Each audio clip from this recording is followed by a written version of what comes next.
नमस्कार मित्रांनो, मुरंबा या मालिकेत उद्याच्या भागात खूपच मोठा ट्विस्ट आलेला आहे.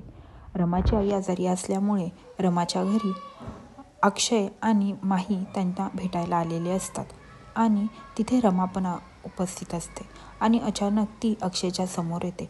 तेव्हा अक्षय तिला म्हणतो की तू इथे का आलीस, इथं का आलीस, इथनं आत्ताच्या आत्ता निघ. तेव्हा माही पण मनातल्या मनात म्हणते, अरे ही इथं का आली आहे. आणि तेव्हा अक्षय खूप चिडलेला असतो आणि तो रमाकडे बोट दाखवून म्हणत असतो, तू आत्ताच्या आत्ता इथनं निघ, तू इथे कशाला आली आहेस.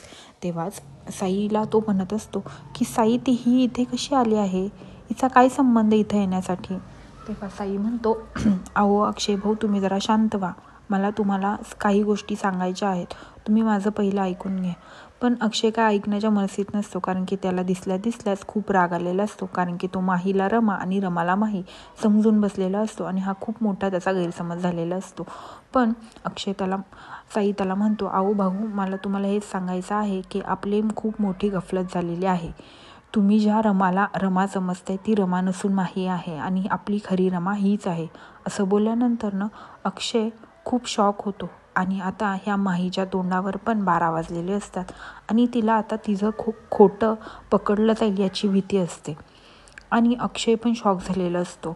अक्षय मान्य करेल का, साईच्या बोलण्यावर विश्वास ठेवेल का की हीच खरी रमा आहे. आणि रमाच्या चेहऱ्यावरचे जे इमोशन्स असतात, ज्या भावना असतात, त्या बघून अक्षयला खरी रमा ओळखता येईल का, हे पाहण्यासाठी विसरू नका मुरंबा आणि माझ्या चॅनलला सबस्क्राईब करा. धन्यवाद.